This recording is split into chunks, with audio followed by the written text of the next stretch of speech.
Good morning. Welcome to Let's Talk Autism. I'm Nancy Alspaugh-Jackson. And I'm Shannon Penrod. We're thrilled to be here. Yes. We're going to interrupt everything for a second because a question had come in towards the end and I wanted to take just a second to address it. It came in on Facebook. Angie said, I have a question. Is there any way or guidance in how we can request our insurance to speed up the process in getting our child accepted with ABA? He has a diagnosis with autism in our regional center.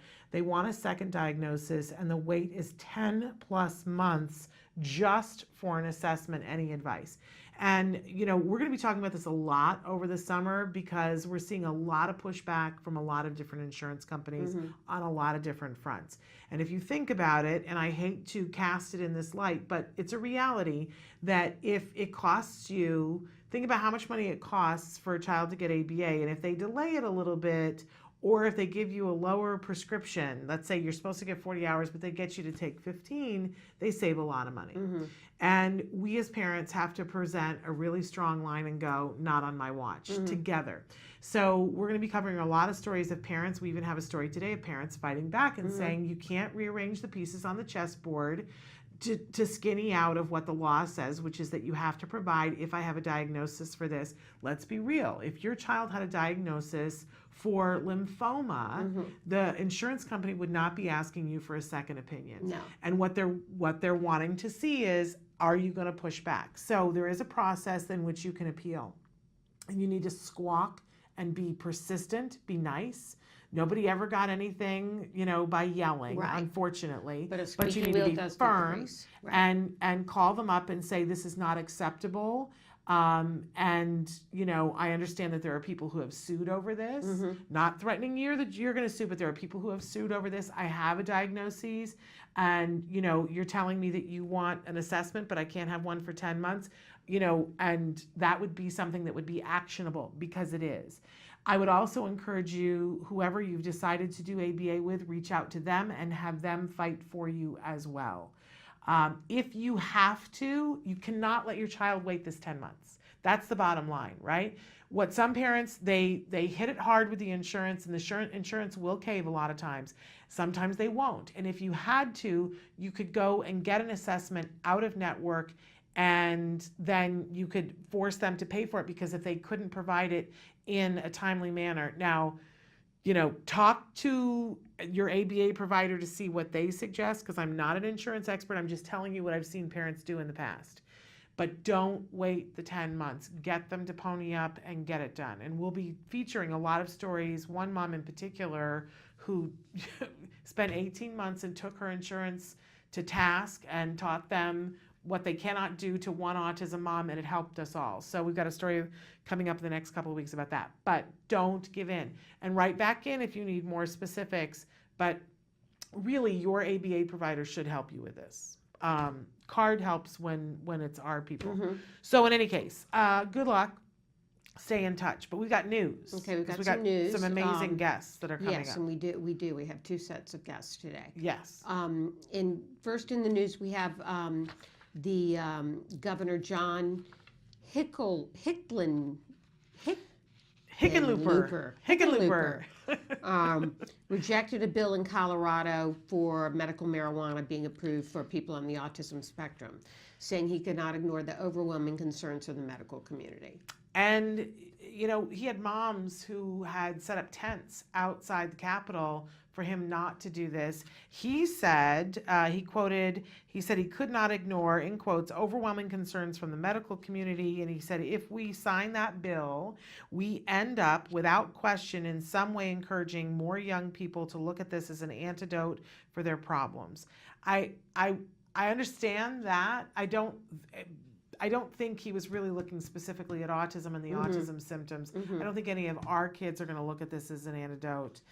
And the cases of the parents who are requesting this are parents where there are severe self-injurious behaviors, severe violence. I don't... Seizure disorders. I think we're going to hear more about this because I don't think this was a particularly well-informed. We do want to say that last year in the state of Colorado, there were 93,314 people who were authorized to use medical marijuana in the state. 314 of whom were under the age of 18. And I think that was the concern that he was having, was that he was saying this is going to be underage kids, and I don't want to be promoting that for underage kids.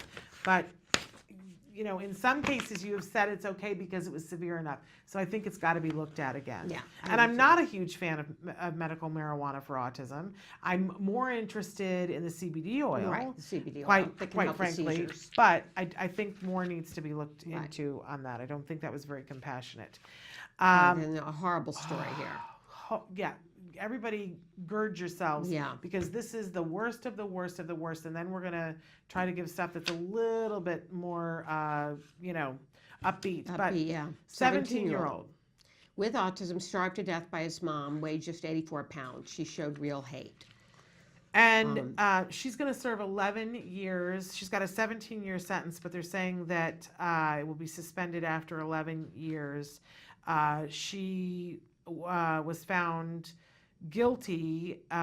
She has some mental issues herself. Yeah, first-degree manslaughter. This story, there's like no end to there's no bottom on the ick on this story, because his mom had him when he was 15 years old. His dad is a 61-year-old sex offender who had things to say about her, but he impregnated her when she was 15, and there's some question about whether it was consensual.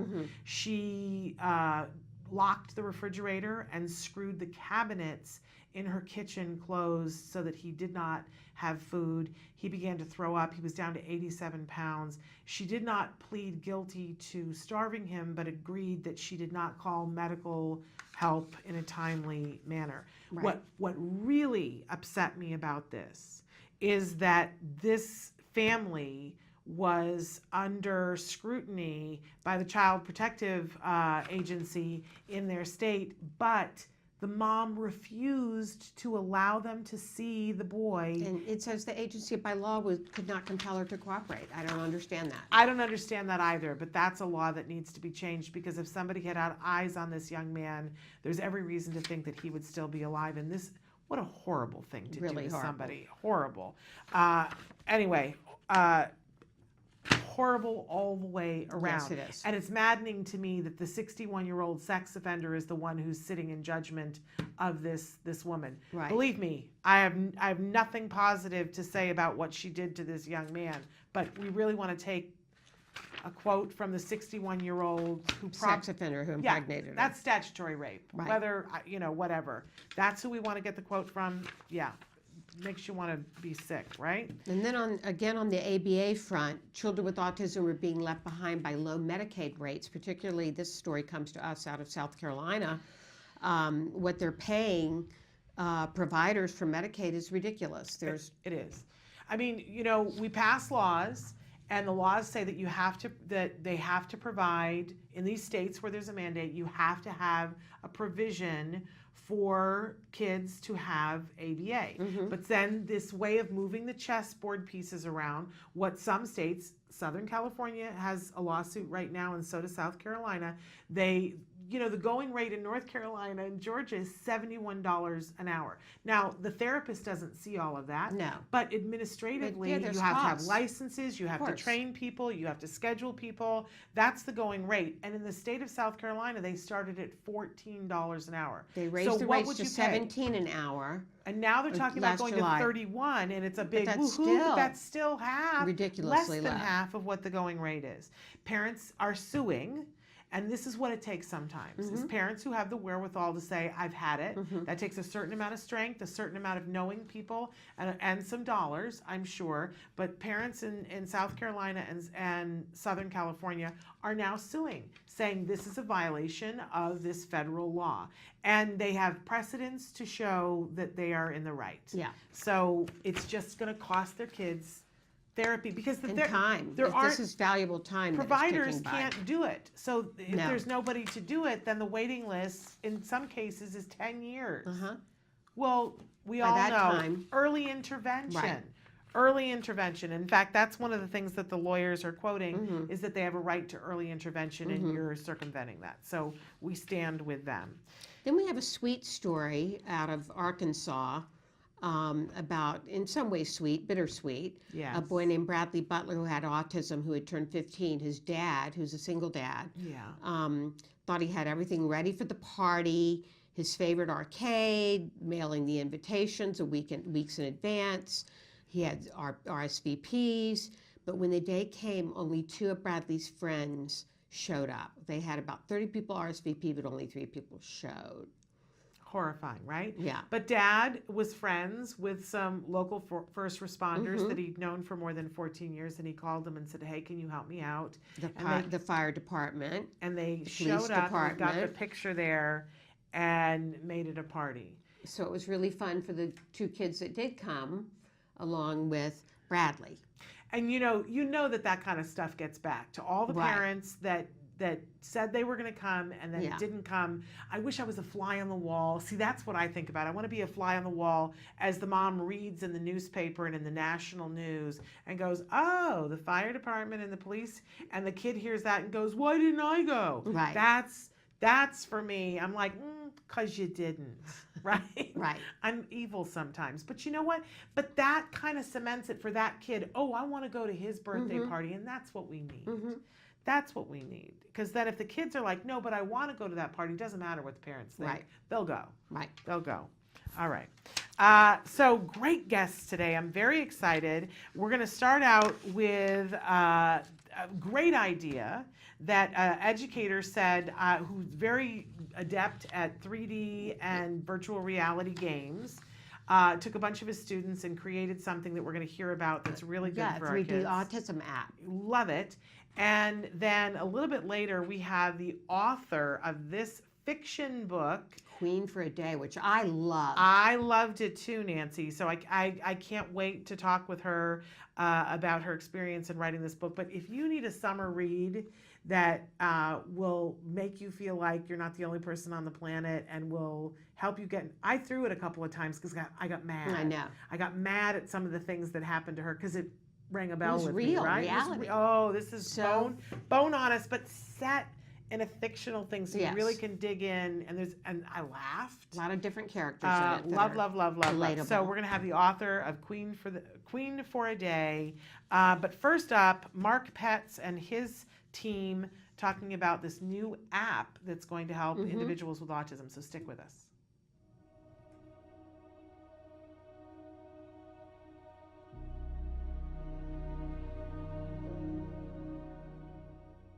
Hello, fellow activists. In our last segment, we talked about step number 2, educate yourself. Step number 3 is get support. Now, any journey can feel overwhelming if you feel like you're walking it alone. Well, you're far from alone, because with 1 in 50 kids diagnosed with autism today, there are a lot of us out there. Of course, there's always the issue of financial support.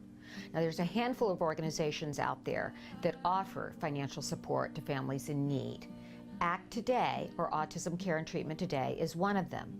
Visit our website at www.act-today.org to find out more about our grant process. I want to talk about a different kind of support today, emotional support. Now, you can get that from other travelers on this path. Some of the best advice I've ever received is from the moms of other kids with autism who went to school with Wyatt or were involved with programs with him.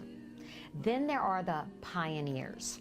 These are the families that have gone through this years ago, and there was very little information out there. All of these people seem to have the desire to pay it forward. Now, one of them, Lisa Ackerman, who is one of my mentors, started an organization called TACA, Talk About Curing Autism. She actually took the concept of mentors and support groups and made it available to everybody. You can go to their website, talkaboutcuringautism.org, to find out more. During the first and most difficult year after Wyatt's diagnosis, I wrote an email to close family and friends, letting them know what was going on and the challenges our family was facing, and why we dropped out of sight. I was amazed at the outpouring of love and affection and all the help I received from that email. First, you have to be vulnerable. You can't be afraid to ask. Try this out. Could you cook me a meal? Are you going to the market? Can you pick me up a few things? Could your kids play with my kid and make them feel included? Or can you come over and clean my house? Well, maybe not that last one, except with your best friend. And maybe the best support of all is having someone that listens, and that doesn't cost a dime. So until next time, surround yourself with the loving kindness of others and keep the faith.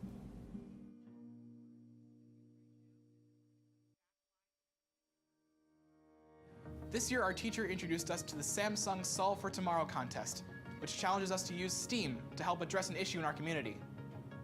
Students with autism often struggle to interact and socialize with others. This impacts their ability to learn in the classroom.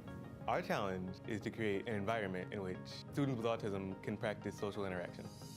We're using design thinking to solve this challenge. An important part of our journey here is understanding the day-to-day lives of students with autism, so that we can use that awareness to create more effective tools. My name is Emma. I have autism. Sometimes I have problems with my friends. My name is Eric and I have autism. It's hard for me to talk to people. We have learned that autism now affects 1 out of 68 children and that the prevalence in our community continues to grow. And autism is one of the fastest growing developmental disorders in the U.S.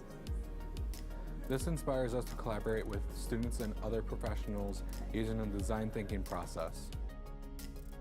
Imagine learning in a space where failure is encouraged, where wild ideas flourish, and where understanding your client is critical. Through collaborative efforts with our peers, we developed different variations of a prototype that helps us accommodate different learning styles. Our 2D teams are creating social stories that are designed to look like storyboard comics. We developed 3D models and environments to create animations.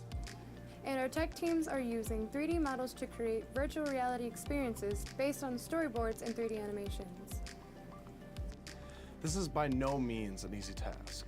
It requires us to work through multiple iterations of the design thinking process to reflect and refine our solution. We're also reaching out to students with ASD and their parents, as well as experts, to get feedback on our designs. Using visuals is something we do a lot as professionals working with students with autism. This part of the design thinking process enables us to implement feedback into our revisions and ideate even better solutions. As we're working through this project, we discover what kind of an impact we can make on this community, and that with more help, we can create an even bigger difference. This project has led us to form a partnership with a local tech company, Yeti CGI, to mentor us through the process and the challenges that we will face throughout it. As we continue through our journey, we are discovering that there are even greater needs in our community for a solution like our idea proposes. Here, we can use our passion for 3D animation and game design to help make a difference in our community, but we need your help to keep our vision moving forward. Can you help us solve for tomorrow?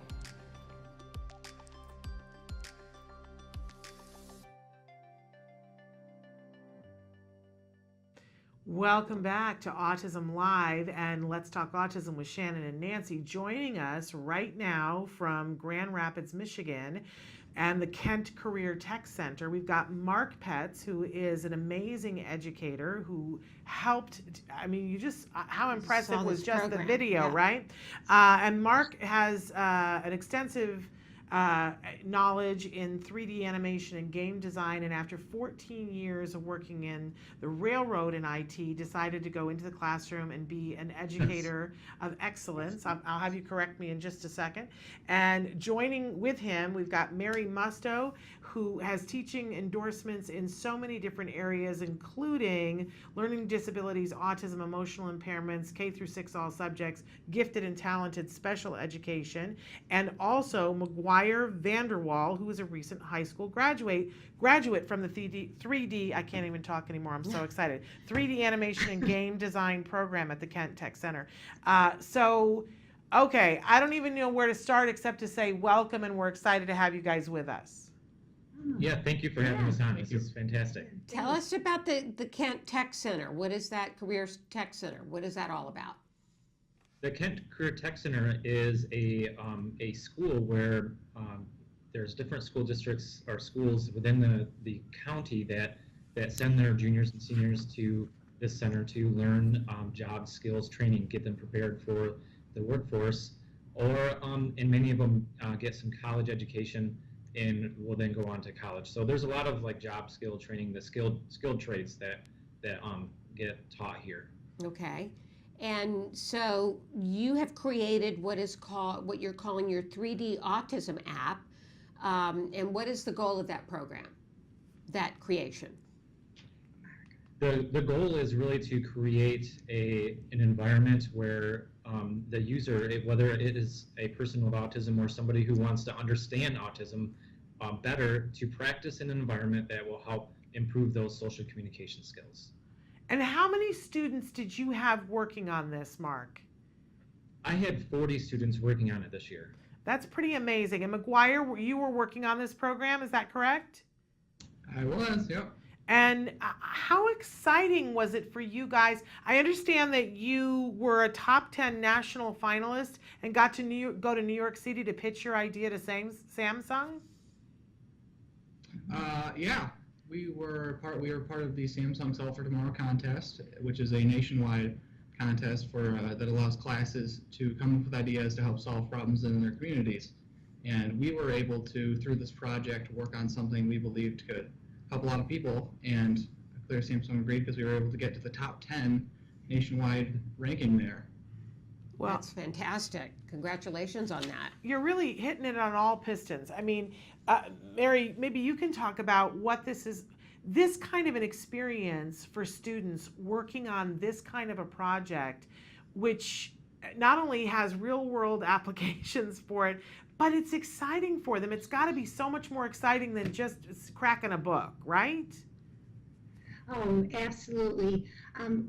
What was amazing was to experience and listen to Mark's students, as they learned about autism and to use their skills, their technical skills, to create a product that could help, others, with disabilities. And a side effect was that we hope that these students who worked on this project, when they are at employment or when they go to do university work, that they will then be able to assist those with disabilities because they've learned more about it and they feel more comfortable doing that. So it's not only instructional for the child with autism or the young person with autism, it's also for the peers to learn more about autism. Absolutely, and both gain. We see individuals with autism as amazing, and the reason why we even went into this endeavor is because we were looking at the statistics, and these amazing people who do have autism, the percentage of them being employed and working in jobs that are very satisfying is extremely low. It's the lowest of all the disabilities. So we thought you have these amazing people who can think in pictures, who belong in the IT industry, but because of some social communication deficits are just not allowed or they're blocked somehow in training at a place even like KCTC or going on to university work. Mm-hmm. And Mark, you you worked on this with 40 students, but most of them graduated. But this is not the end, correct?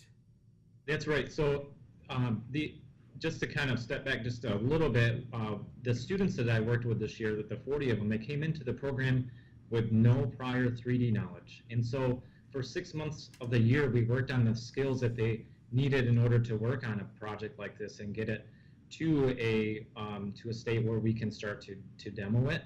And so now when we came to the end, the students are all graduated. But the nice thing is that the Kent Career Tech Center and the Kent Intermediate School District, they fully support what we're trying to do here.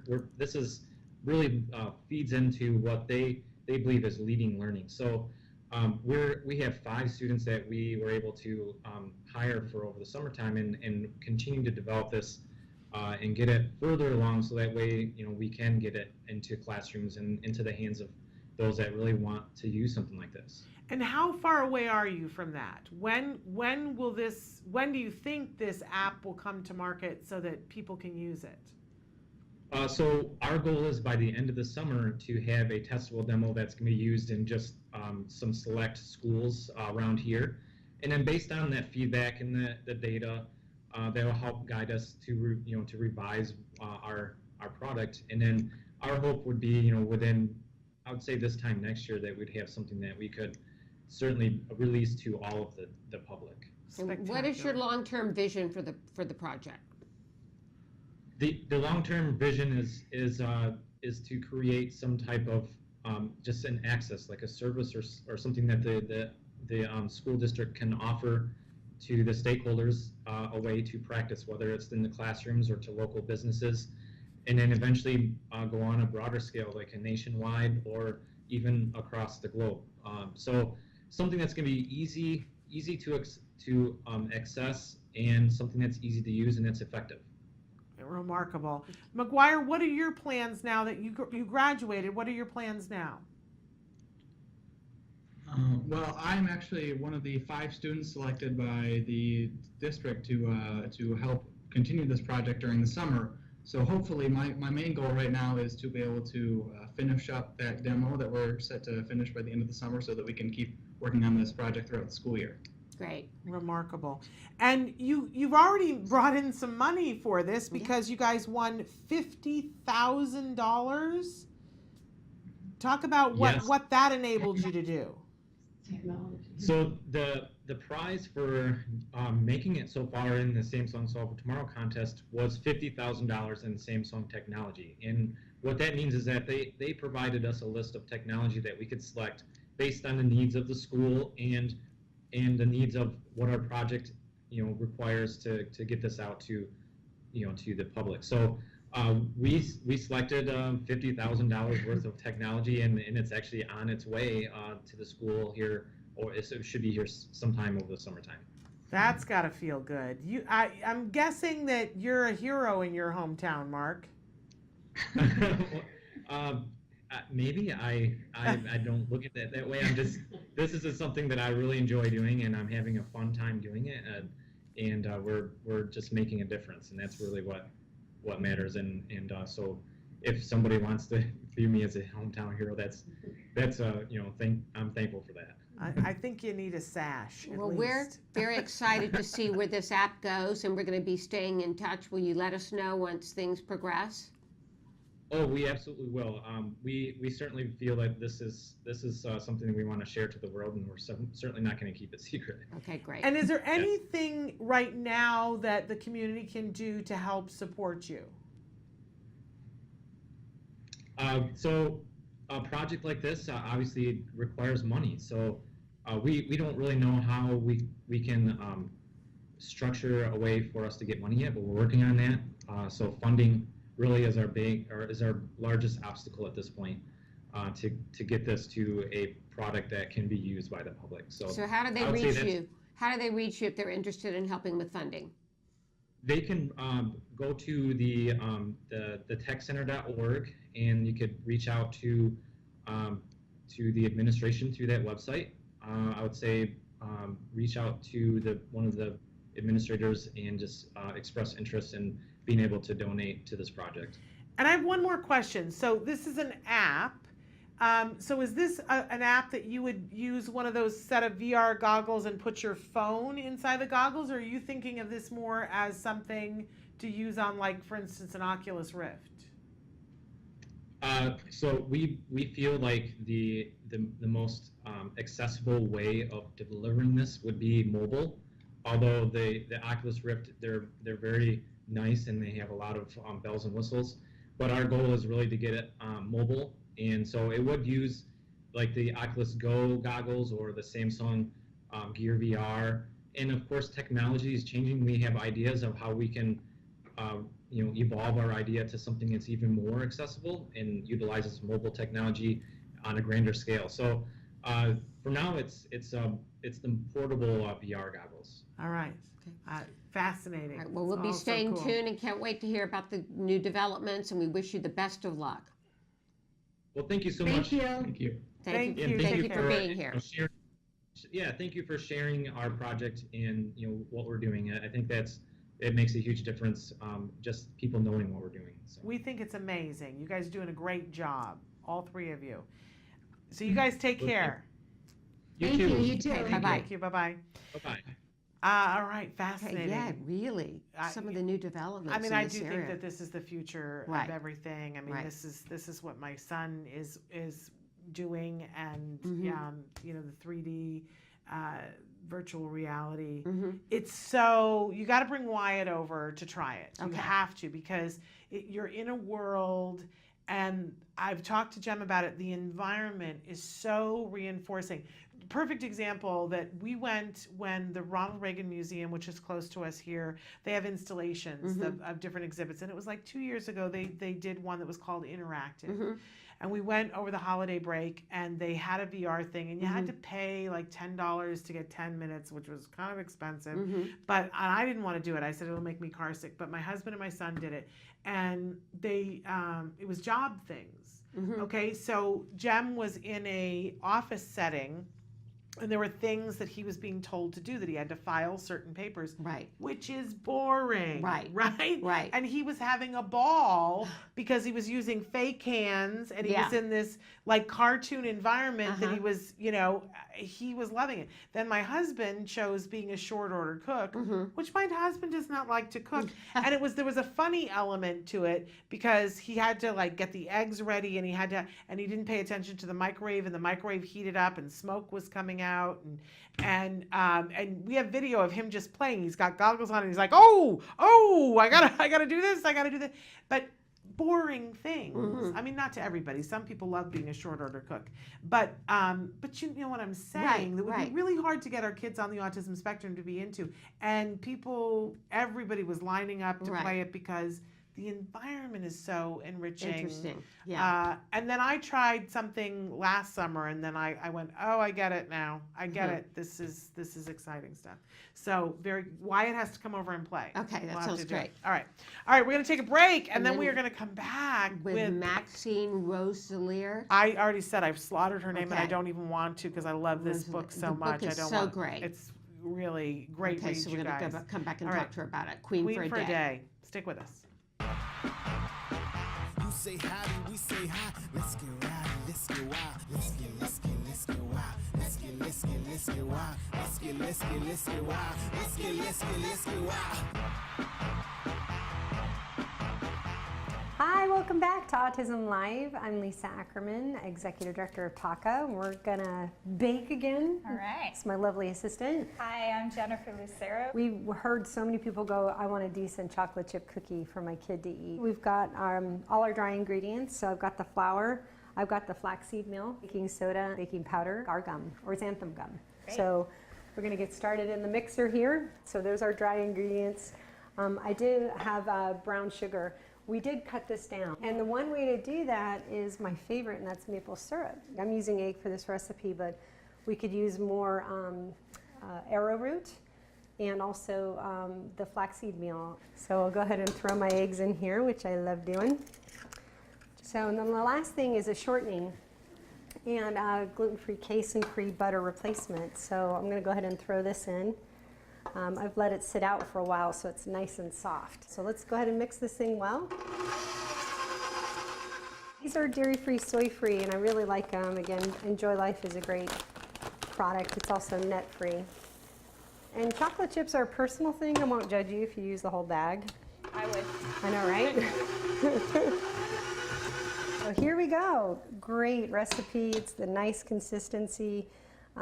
Everything's ready to go, so we can enjoy our cookies here in just about 10 minutes. We want to give it a kind of like a couple inches between each cookie. You know, a lot of people are really concerned about aluminum, so what I've done is I laid down my natural brown parchment paper, and Jen's helping out putting the cookies down. So we're separating the nice baked good that's all organic from the aluminum cookie sheets. So let's go put these in. So magic oven allows me to pull the last ones out. And voila. Yum, that's good. Really great cookies. I'll let you have a bite so you can do my Vanna White there too. Yeah, these taste pretty good. Really good. We're gonna come back later after I gain 5 pounds and eat this entire tray. For sure. more feedback is good. So if there's something you want us to convert, like another recipe or maybe a relative made, just let us know. autism-live@gmail.com. You can go to Facebook, or there's thousands of recipes on the TACA website just waiting for you to explore. You can go to tacanow, TACANOW.org, and we'll see you next time at Autism Live. Bye. You say howdy, we say hi. Let's get rowdy, let's get wild. Let's get wild.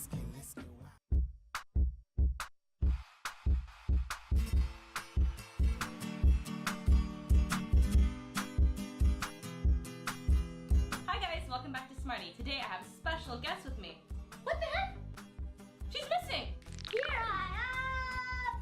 And what's your name? Mackenzie. And what are we doing today? Making sidewalk paint. And how do we do that? I have no idea. So, the materials we'll be needing Are 2 cups of cornstarch, 1 cup of cold water, 4.5 cups of boiling water. Be careful. A mixing bowl, a spoon, sparkle, and food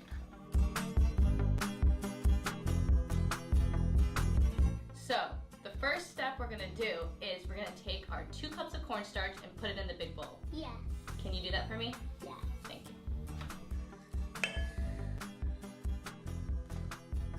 Sorry. It's alright, I'll help you. Step 2, you're gonna put the cold water into the bowl. Cold water into the bowl. Good job. Step 3, we're gonna stir it with a big spoon. Good job. You're gonna keep stirring it until it's all the way mixed together. So the next step is adding the boiling water. That's a little dangerous for her, so I'll be doing it myself, 1 cup at a time, stirring it together. You're gonna keep an eye on me? Yes.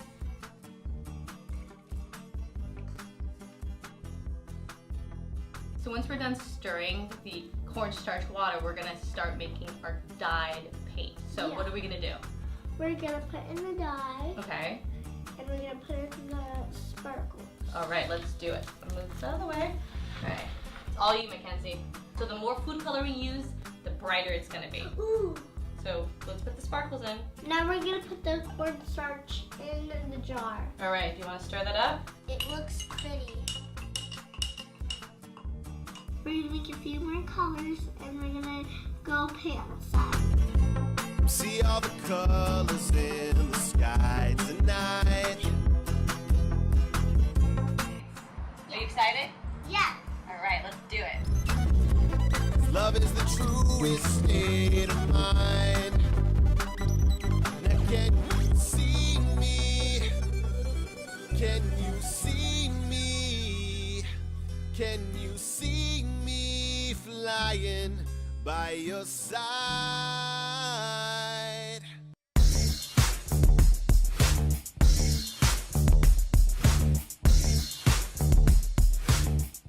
Parent to parent, one of the most frightening things there is when your child wanders away or elopes. This is when they leave an area without permission. And we know science has shown that over 50% of children on the autism spectrum will engage in this kind of behavior. But we don't have to just accept it as fact. There are things that we can do to teach our children how to appropriately ask when they want to go someplace. But before we can teach, we have to know why they're doing it. Are they wandering away to go to something, or are they wandering away to escape something? Really important that we know that. And once we do know that, then we can put in place these really effective teaching strategies. I want to remind you, though, that if your child is engaging in this kind of behavior, it's really important to work with an expert. Get professional help. They'll be able to effectively figure out why your child is doing it and put an intervention in place that's effective. And when you stop and think about it, there's nothing more important than keeping our children safe. You might be asking yourself, a BIP, what on earth is that? Okay, we're back. Welcome back. Yeah. We're very excited. We are very excited both because of us are we fans. both loved this book. Loved it. Queen for a Day by Maxine Rosaler. And we're so excited because she's here with us, joining us via Skype. And honestly, like both of us have raved about this book. Yes, and honestly is a good way of saying it because Yes. the book is honest. Maxine, welcome to the show. Hi, I'm so happy to speak to you. I wish I wasn't looking at my face, though. We feel the same way. You know, brutal honesty is how I describe this book, because it just doesn't sugarcoat anything. Was it a difficult book for you to write, given the fact that this comes from your own experience as an autism mom? Well, you know, I'll tell you, I'm not going to look. Can I just look away from the camera? Because I really hate looking at myself. Absolutely. Or if you have a Post-it, cover it. What? I just cover it like that? Yeah, there you I'll put a magazine in front of it. There we go. Anyway, was it difficult to write? You know, it's interesting. First of all, I love writing. I've been writing for 35 years. I'm just going to look down at my floor. I've been writing for 35 years, and I was, you know, written many other, you know, I've written 2 other fiction books and other books, and writing for me has always been a joy. There's just something about it that I need. It just feeds my soul. And when I was writing this book, I can say that it was difficult in certain respects and not difficult in others. I mean, it was not difficult because I love writing, and I love being in touch with the truth and with my true feelings. So in that respect, it wasn't difficult. What was difficult for me was actually writing about people I hate, and trying to make them come across as real life characters and not just pure villains. So it was difficult for me to get past my pure hatred for the people who I really consider to be villains, the people at the Board of Education who treated me with such disrespect and really didn't care about Benji at all, the advocate who completely betrayed me and never, you know, didn't do what she was supposed to do. So it was very difficult for me artistically to make those stories come alive in the way that they needed to come alive. So that respect, it was difficult. In terms of getting in touch with my feelings and my sad feelings, my feelings of grief, that's something that I always do as a writer. So, and I really do believe that grieving is the most profound form of love. And so I was really getting in touch with my feelings about Benji. So sure, I was crying a lot, but it wasn't difficult for me because for me, the most important thing is telling the truth. Amazing. As a writer and as a person. But this brings up an interesting point. This is a fiction book about a whole bunch of people. There's a whole bunch of characters, and we get to see it from different people's points of view. The main character, though, is an autism mom, and it's about this journey, this madcap journey that she goes through her life with the things that are happening with her son. But clearly, it comes from a place of bone raw honesty. How much of this, you chose not to write a memoir. You chose to write a fictionalized book. Address that for us and give us an idea of how much of this is actually your story. Okay, first let me say, yes, it's all my story. In terms of the Mimi character, Mimi really, as Flaubert said, you know, Madame Bovary c'est moi, Mimi c'est moi, okay? But you know, not to compare myself to Flaubert, but that's true.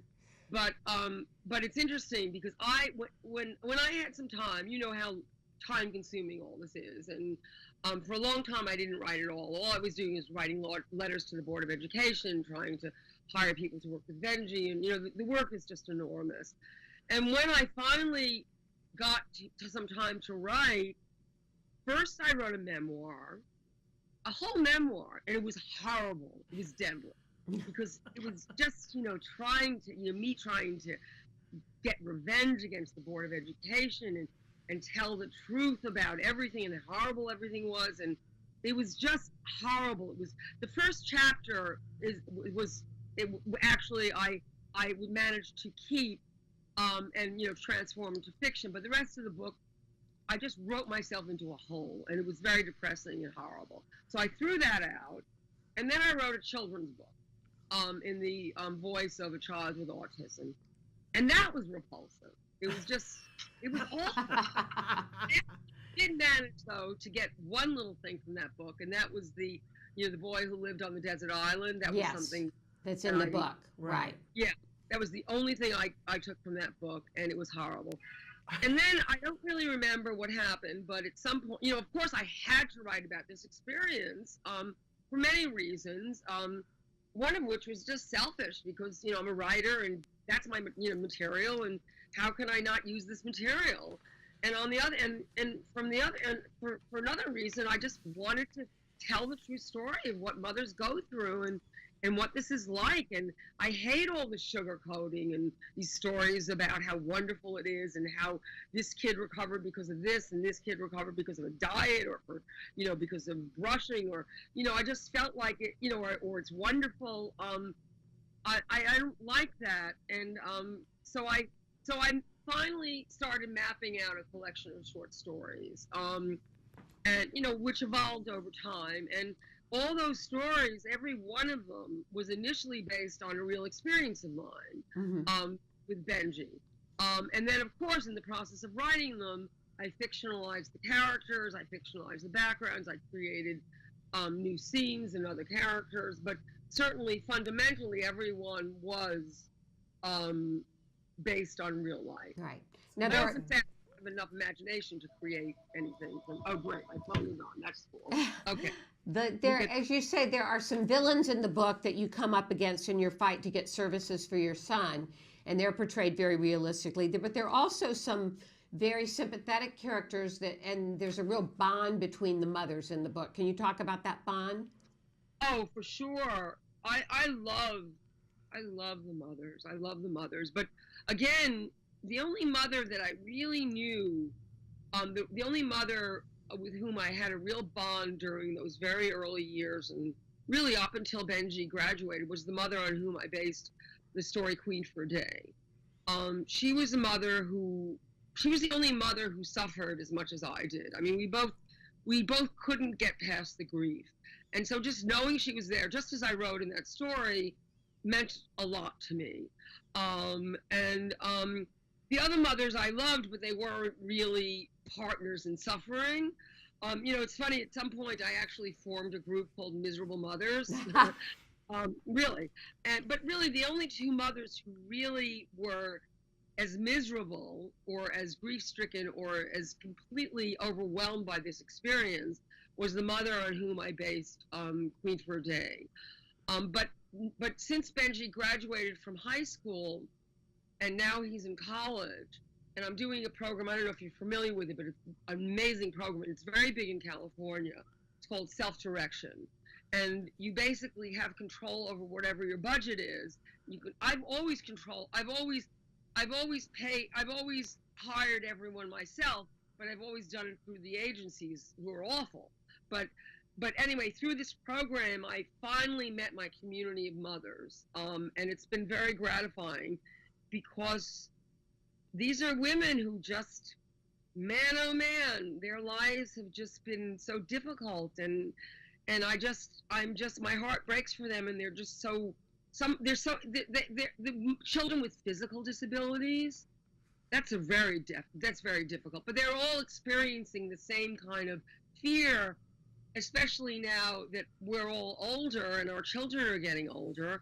Our big fear is what's going to happen to our children when we die. Right. So tell us about, well, you talked a little bit about Benji today. You said he ended up graduating from high school and he's in college.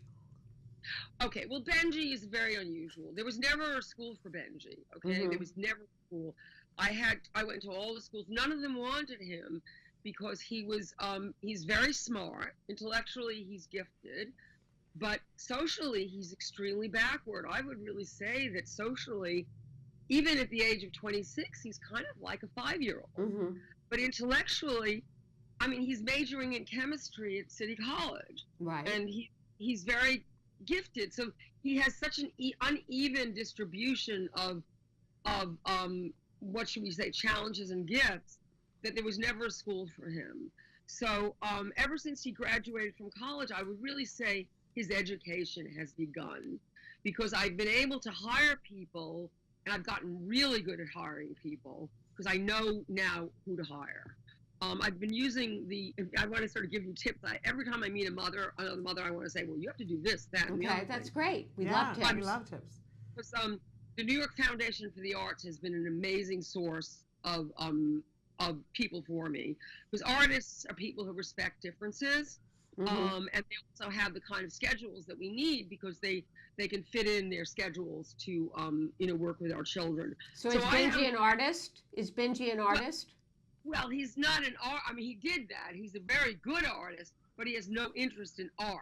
So it's not that he will only do art for when he's in a class. I mean, the reason I gave him a drawing class was one of the things that Benji does, and I'm sure you're familiar with this kind of thing, is he draws maps obsessively. So he will draw maps of New York City by heart and the New York City subway by heart. They're lying all around the house, and every now and then I collect them. So I decided, when he went to, the first college he went to was the Borough of Manhattan Community College. So I decided, well, he seems to be a really good draftsman. I'll give him an art class. And it turned out he was great. I mean, he really is very, very talented in terms of art. But he's not the kind of artist who wants to be a creative artist. He can just do amazing things with art. Although he does, let me show you something that's really cute. I'm getting up for a second. Okay. Like, I gave him, I'm looking at this now. Like, he took a ceramics course with this amazing woman. She's such a riot. I love her. Her name is Sylvia Nestor. And actually, her husband, ironically enough, was a character on whom, the character in, oh God, I can't remember the name of it. This is so crazy. The Dustin Hoffman movie. About, right. Yeah. Rain Man.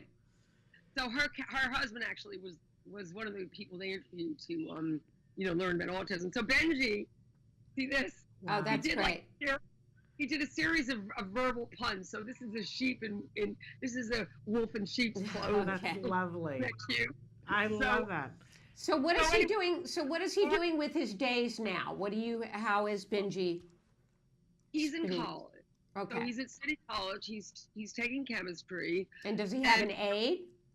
Excuse me? Does he have an aide with him at the? Oh, are you kidding? Yes. I mean, he has aides from 8 o'clock in the morning until 8 o'clock at night. Okay. And we have periodic group meetings. I'm in communication with them all the time. Recently I fired an aide. He was someone, I call them mentors. I don't call them aides. Right. And we're always collaborating together about life skills programs. And I just hired this girl. I love them. I'm in love with them. And I have to restrain myself, or I have to prepare them for my outflowing of love and gratitude, because they're so wonderful. But every now and then someone comes along and you think he's good and he's really no good. Like the chemistry tutor, man, he really screwed up. Like, he let Benji go to the store to take a long walk by himself to the store. Oh, and so I fired him.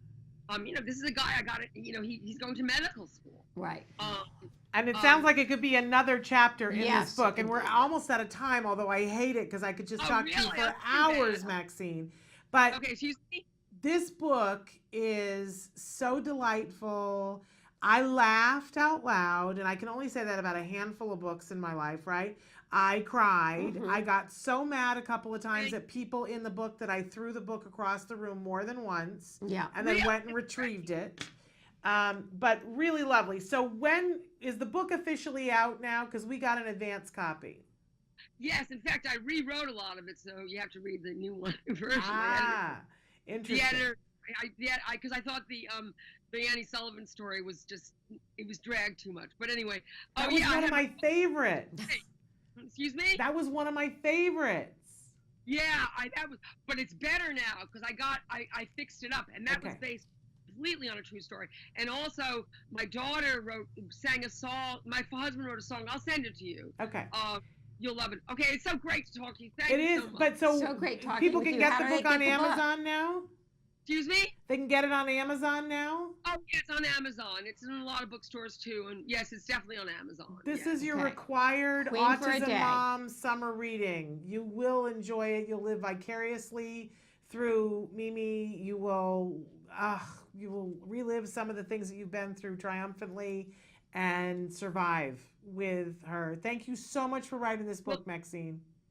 Thank you. Thank you for throwing it across the room and retrieving it. Yeah, twice I did that. My husband was like, is that book kicking your butt? And I said, yes, this book is kicking my butt, but I loved it. Couldn't put it down. So absolutely adored it. So much. Thank really. you. Thank you for being here, and good luck with everything. Thank you. You too, really. Okay. All right, we'll be in touch. Yes. Thank you. Too much fun. I And know. and you know, it's so lovely to meet and talk with her and Right. see, because there's so many things in the book that just are so amazing. I have things that are turned down because they spoke to me so Me much. too.